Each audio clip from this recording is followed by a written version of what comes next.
guys, welcome to my channel. My name is Temi G.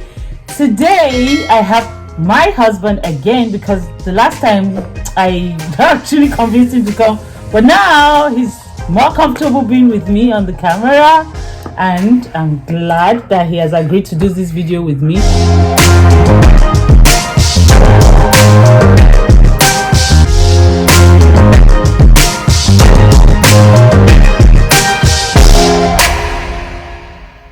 So today actually we have an interesting topic. We're going to be talking about thriving in COVID. I know a lot of people have been affected one way or the other by the COVID pandemic, and people have had to adjust and adapt their lifestyle. So today we're just going to be talking about how we have thrived and how we have continued to make progress in the pandemic. And he has his own points, I have my own points, so he's going to start. All right. Hello everyone. I think the first thing with all the challenges of COVID is just repurposing our lives, or learning the power of purpose. I think for me and for us, really, what purpose does, at least, is that it pulls you to the future. You get up for a reason. It pulls you through. It pulls you to go through challenges. So I think with this pandemic and all the issues, we have a refocused reason why. And for us, purpose for me is, caring, happiness, kindness, those sort of softer things of life is actually what matters. Paying attention to my team. Epictetus, I know. What does that mean? Who is Epictetus? So Epictetus is a Stoic philosopher who said, say to yourself what you will be and then do what you have to do. The purpose of you, the reason why you get up in the morning, you put the snooze button and you jump out of bed because you realize that you're lucky to be alive. We're all happy to be alive. God has protected us so far. So yeah, that's interesting. My own first one actually is remain positive and avoiding a lot of negative information. With the when the pandemic started, there was so much negativity in the air. So it just helped for me, in order for me not to lose my mind, to stay positive. So what's your second? The second one from Ross is values. Okay. The way you think and act and you make your decisions is based on your value system. Right. For example, upholding the highest level of integrity, being proactive, focusing on people, right? Focusing on people rather than just yourself. That's a good one. Those things have been very good for us, at least during this time. So my own next point is I try to maintain my schedule, my normal schedule, even though there was the pandemic. If it's that I was waking up at 5 a.m., I continue to wake up at 5 a.m. And in our church, we have this 6 a.m. prayer session. So, rather than just lie down in bed and get up when it's 8 a.m. and rush to my desk, I maintain my normal schedule of getting up at 5, doing my Bible study, praying, taking a bath. I even had a friend that said she did her makeup so that, just to get her on structured, so that's what I did. I didn't necessarily do my makeup. The third one is family. I wrote here family matters. It's more of a cliche, I guess. It could be a cliche, but you know what, it's still good to put that as a condition. The family does matter. Right. Staying close to your family, this is it. We're all here. We're stuck in the house together, appreciating one another's company. That is so true. So for us, initially when the schools were closed, I had to help my son with his schoolwork a lot. It was a challenge because he would come to me and say, "Mom, I'm done." And then I'll be like, "Wow, this is 11. Oh, school is supposed to be from morning till 2. By 11, my son is done with it." I'm like, "How is this boy done?" So I said, "Okay, if you are done, then the teacher will now email me and say he needs to do this activity, that activity." I said, "But you said you're done." So I had to sit with him to help him through that, because I still had my own work. What's your next point? With the kids. The next point is around growth. We've heard the saying, "What brought you here will not take you there." So spend a lot of time. Deep. Yeah, we're not kidding. What brought you here will not take you there. Yeah, Wow, yeah, that's deep. Yeah. So growth is very important. So spend a lot of time. In order for things to happen to you, you have to change. You have to change. spend more time growing yourself, improving yourself, and things will begin to fall in place for you. Similar to marriage counseling, change yourself.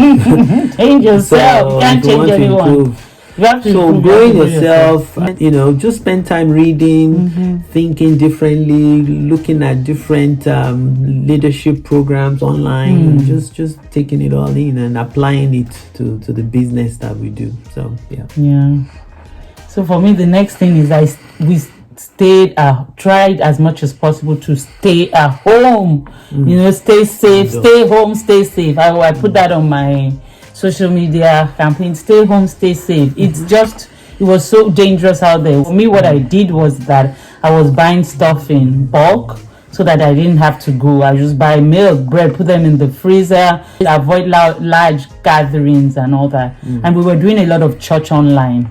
So that really helped a lot. What about you? What's your next point? The next point, leading remotely. I think, which generation are we? Which generation? You are generation. We. No, we're not in the same generation. Wait, I'm X. Are you X? You're probably X because you're not baby boomer. So we're generation X. We're generation X. So we when we grow up, getting up, going out to the office, engaging, and now you have to, comfortably working from home, engaging clients online, and leading the team remotely, and which brings, not that you didn't trust your team, but you just have to have a different way of engaging them. We have the KPIs, make sure that they can engage customers, which turned out to key performance indicators. So we always tell the team, as a leader, you have to learn to work on yourself than you do on the job, and that continues to improve yourself as a leader. And that has something that it wasn't a struggle, but it was something that I had to be more cautious about. Don't feel you need to talk to the teams. I did 2 calls a day, I think, one in the morning, one in the afternoon, late in the afternoon, and then over time we just took it easy, and trust came into it as we engaged, and empathy. But I think probably half of my team, and about 40 of them are women or ladies, and most of them are married. So I had to start thinking, okay, they are mothers too, or online schooling, Wi-Fi maybe not working, homework. So I'm not going to be as apply too much rigor into them. So I became a lot softer. That's I became good. a lot softer this year. It's good. And actually we got more productive. Right. That was much better results than before. So I don't think we're going to really rush back into the office. Yeah. So my next point is you have to self-manage yourself. You have to self-manage, because when you're going, especially for people who have bosses and their bosses are baby boomers, their bosses expect, if they don't see you, you're not working, the baby boomer bosses. But now that everybody was forced to work from home, you have to maintain your productivity, and that's what I learned. Initially they thought productivity was going to go out of the door because people, they couldn't see you physically, but by the time they measured our, like my husband said earlier, KPIs, key process indicators, and they found out that some of us who continue to work at home were even more productive, because there was no water cooler chit chat. We would just stay at my desk. I try to take my lunch the same time everyone else is taking their lunch, and I try to plan around some. But the point is, sometimes I keep working, which I don't mind. Like if I have a deliverable, I just keep doing it, even though it's after 5 or after 6. I just keep doing it until I get things done. So the most important thing is to learn to self-manage. Don't wait for anybody to come and check up on you, check up on your work, check up on your productivity. That's your next point.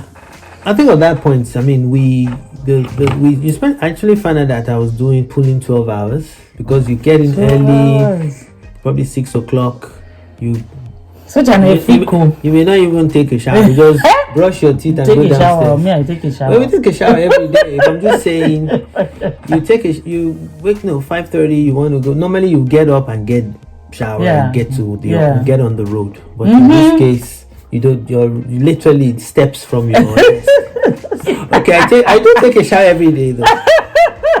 So the next point is appreciate what you have and value it immensely. Just thankful, be thankful. So I'm thankful for my wife, for my family. I'm thankful for my team. Thankful for your my team, my Thanks, love. my love. Thanks, apart from my team, I have an amazing team. You know some of them. Yeah, that's good. Thankful for where I work. So we're thankful overall. Thankful for our family. Don't compare because you know the moment you compare, you begin to compare. You immediately devalue what you have. Deep. Right. Good. So my next one is exercise. And if I don't, I have to get 5:30 those. waking up. Yeah, I wake up, get those exercises. 5 minutes, 10 minutes here and there.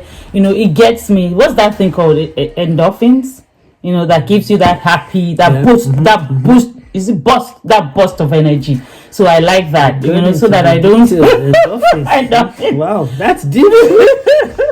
So that I don't feel down or lazy or lethargic or, you know, just depressed, you know. So exercise, really just making sure I get that exercise started and then I take my tea and I just feel like I can conquer the day. And my eyes are wide open. I can stay focused throughout the day. From my side, solutionist mindset. If you can solve problems, doesn't matter where you are.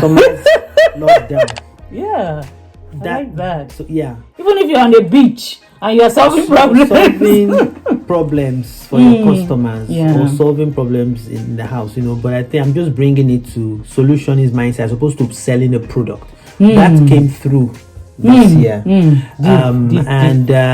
if you look at some of the tech companies in terms of platforms, platforms is where things are happening. Spending time understanding the clients, that has really helped us this year, and again that has ultimately resulted in very good productive results. Well done, my love. So for me, my next one is actually time management. Can you imagine all the time you were spending in traffic?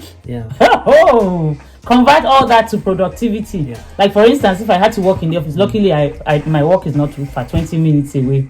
You know, that 20 minutes, if you have traffic, like for all the places we were always going here and there, traffic, spending hours in traffic and everything, and then we didn't have to do that anymore. So all that, we packed it all together and we made use of that extra time, even if it's to sleep extra. You know, that 20 minutes you are using in traffic and 20 minutes, you can even extend your sleep and get some rest. Do you understand? Or we go to lunch here and there. Lunch break is downstairs. It's not like we're going anywhere to go and have different time wasters that the whole world was involved in. That has helped. That has helped, right? That has helped. Yeah. I think the next one, just said health and wellness. I think you talked about that. I talked about that in one of my videos. Go and check that video out. Actually, that video was lessons I learned in 2020. Check that video out. Okay. Check it out. Should I not bother with No, bother. Okay, so health and wellness. I think for you, I mean, as a mother of the house, you stopped buying beef when about many years ago. We all threw tantrum in the house. What do you mean there is no beef? No beef. But we've all got over it now. We have chicken and fish predominantly. And, you know, just generally eating well, working out, and, you know, being deliberate about it. I think that's really the message here. With sitting at home and not, you know, at this desk and just walking away, make sure you're getting up regularly. You go out to the neighborhood to do like a 5K run and stuff like that. So just being deliberate and disciplined. You're very good at that. Oh, thank you. Yeah. Okay. Yeah. So my last one is basically wearing masks, avoiding large crowds. Some people are asymptomatic, so you don't even know who has it. So you might think, oh, this is my friend, no problem, and then that friend has it, and then you go. I heard about a story about some kids that brought it home to their grandma. Grandma got really sick and lost her life, lost her battle. You know, being safe, wearing your mask, you know, saving other people's lives. Even wearing your mask is saving someone's life. You might not know, you might think you're saving your life, but you're saving other people's lives. You know, So that's basically what we have, and we just pray that now. I'm glad that the vaccine is out. Some people are getting it. Just pray that everybody can get the vaccine and life can return to normal. But do you think, love, that life will return to normal the way it was before the pandemic? Yeah, I don't think so. I think so? think we would go back to normal, but a lot of companies have adjusted to the new norm. The new norm. And it brings me to your own last point. Of my last point will be time management, but I want to bring it from another angle, and which is, don't major in minor things. Okay, deep. Focus. You need to know what is major and what is minor. And the last one is system over talent. Wow. So, which is, I think we have to do part 2 of this one so that my husband will read. Oh, there is. I am deep. I prepared for so my husband will go deep. She's very system over talent. Yeah. Oh, that's good. So the concept is that let the system work for you. Most of we got into our jobs based on our talent, based on you have many degrees, chartered accountant, MBA, And but when you get to where these situations are now, it's you have to work as a team. And again, another cliche, working in teams. But you absolutely have to, because you're all stuck at home now. So you have to be able to. So let the system work for you. And don't fight the system. Don't major in minor things. And once you focus on the right things. And of course, when you talk about time management, you can actually buy more time. So by coaching your team to be efficient, then they can go to delegate, and you have more time. And you have more time. For your family. And you're doing something more interesting and more strategic. Wow. Thank you so much for coming on my channel again. Are we going to have you again on this channel? Are we going to have you? You're putting me under pressure. Sure. Alright guys, thank you so much for watching. Please don't forget to subscribe if you're yet to subscribe, or if you're seeing my face for the first time, please subscribe. Please don't forget to hit that notification bell so you can be notified when I post new videos. Thank you for my new subscribers, and see you in my next video. Bye.